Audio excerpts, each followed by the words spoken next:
সে খারাপ লাগে যখন মা নিজের বাচ্চাকে বকা দেয়। পারিসত্য কোনো মা নিজের সন্তানকে বকা দিতে চায় না, কিন্তু ও একদমই খেতে চায় না। খাওয়ার টাইমে খালি কান্দে, সেটার জন্য আমি রাগে ওকে বকা দিই, কিন্তু আমি একদমই বকা দিতে চাই না। এখন ঘুমিয়ে আছে। এখন আমার মনটা ভীষণ খারাপ লাগছে।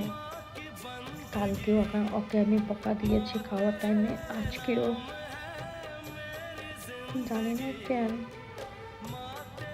খেতে চায় না, কিছুতেই খেতে চাচ্ছে না, কিছুতে না। দেখো এখানে সুন্দর করে ঘুমিয়ে আছে, একদম ভালো করে।